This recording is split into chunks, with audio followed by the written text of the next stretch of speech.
Hi, I'm Detective Kim Mead with the Delray Beach Police Department's Financial Crime Unit, and I'd like to share some crime prevention tips related to fraud scams and identity theft.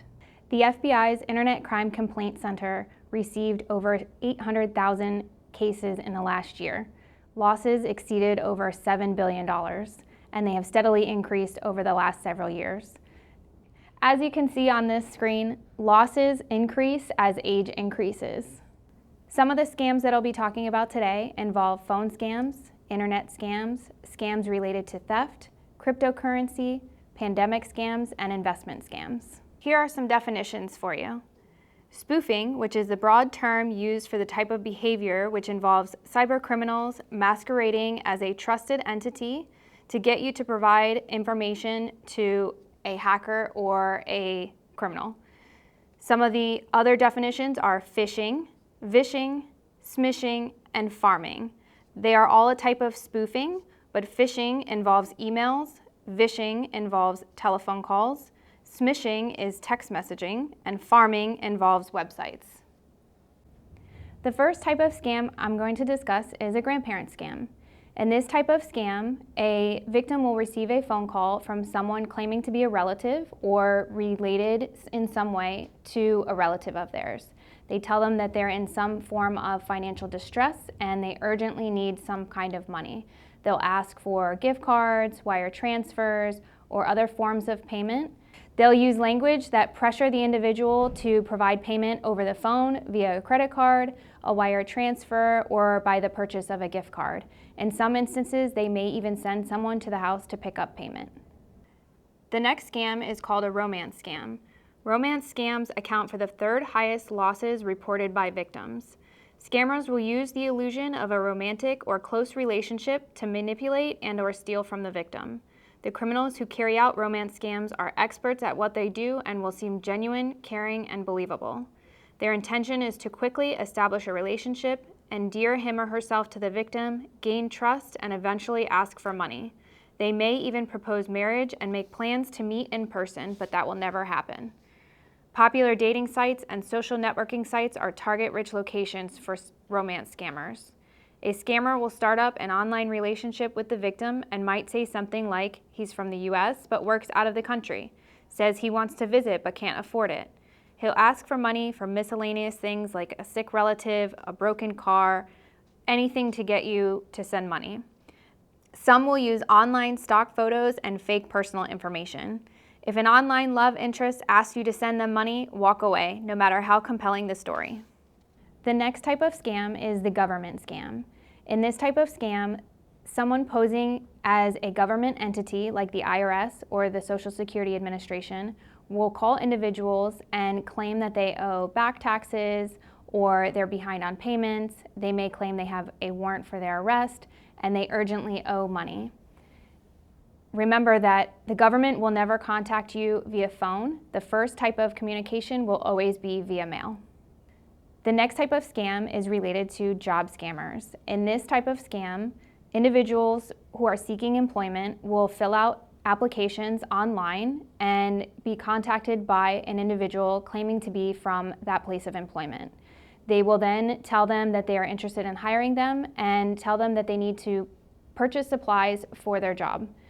They will send them a check and tell them to deposit it to their account and then either send the money somewhere else or purchase supplies that are not necessary. The next type of scam I'll discuss is a disaster relief and pandemic-related scams. Federal and local disaster workers will not solicit money and they don't ever charge for assistance. Beware of fake charities, especially surrounding pandemic or disaster relief. Pandemic-related scams are big, involving products which are sold to prevent or treat certain diseases without proof that they work. They also claim to sell products that they don't have. They'll use illegal sales calls to get your money and personal information. Always hang up on robocalls. Scammers will solicit donations for supplies and medical care related to pandemics or other disaster relief. Search before you donate. Scammers are always taking advantage of the confusion surrounding any economic disaster. Next, we'll talk about lottery and sweepstakes scams. Suspects will contact a victim and inform them that they are a winner of a lottery. could be money, a new car.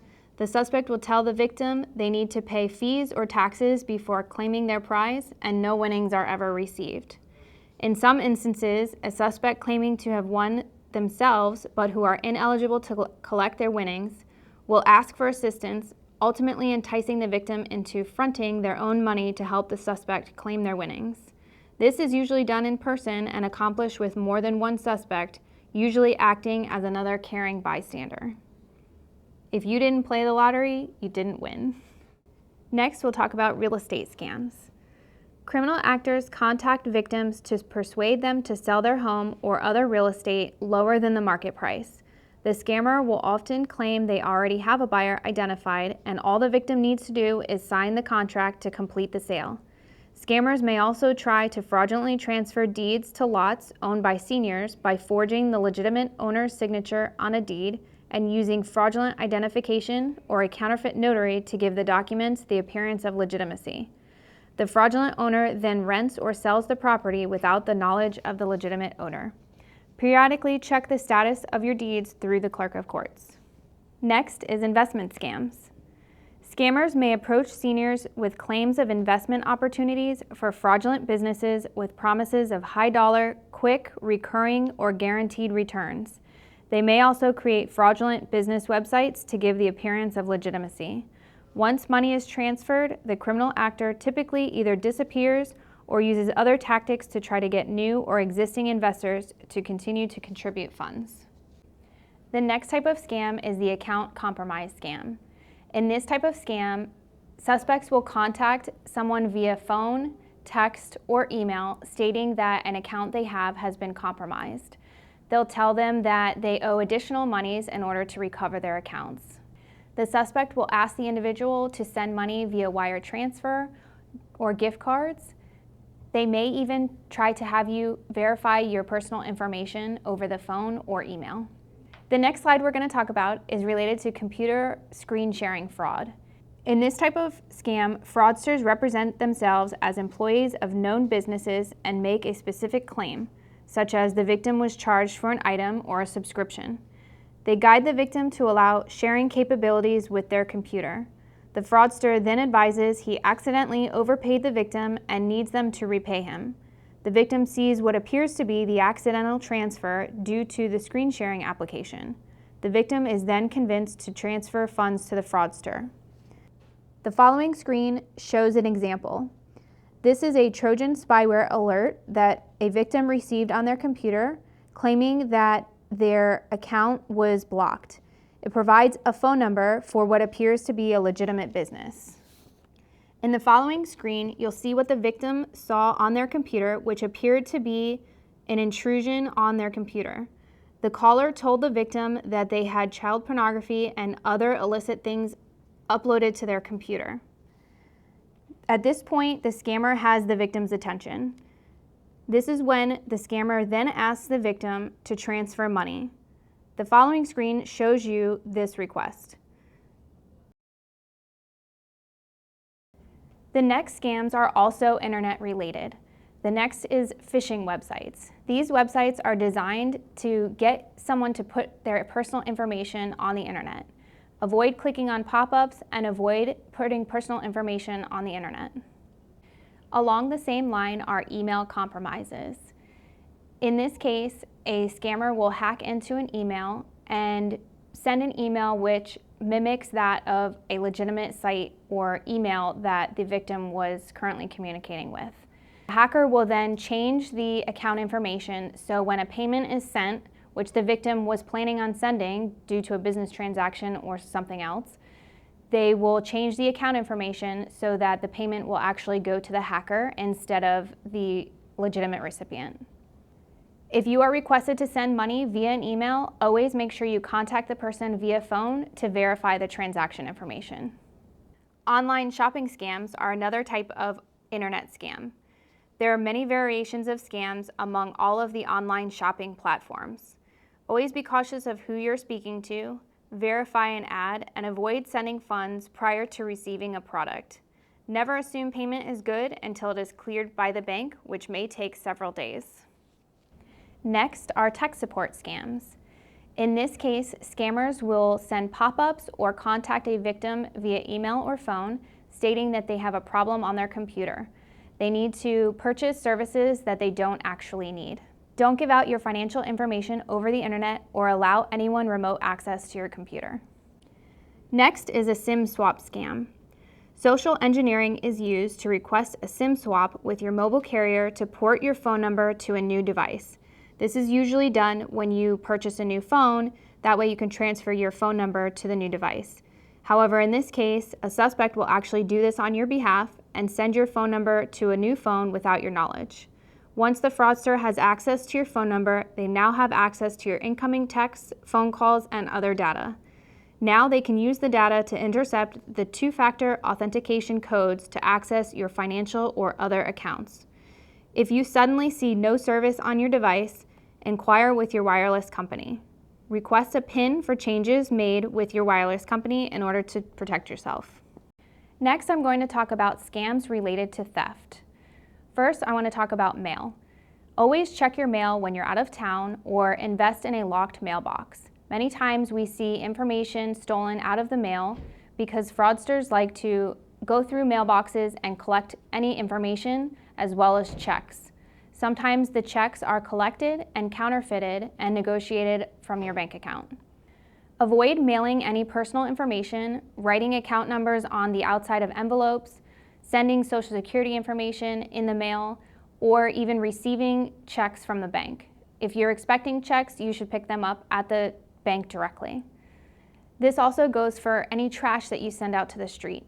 Shred pre-approved credit applications, shred any personal information, and avoid throwing any personal information away that can be collected by someone else at the street. Another way your personal information can be compromised is through snatch and grabs, distraction thefts, and burglaries. Minimize the amount of information you carry with you and don't write down passwords. Do not leave your account or personal information in plain view. Keep it in a secured place and always keep an eye on your valuables. Next, I'm going to talk about credit card fraud and skimming. Credit card fraud is one of the #1 forms of identity theft. Credit card fraud can happen anywhere there is a point of sale, like ATM machines, gas pumps, merchant card readers, or at restaurants. Monitor your credit card statements regularly, check for loose parts on the ATM machine, shield your PIN when entering it, and always close out your transactions before walking away. I'll leave you with these helpful tips.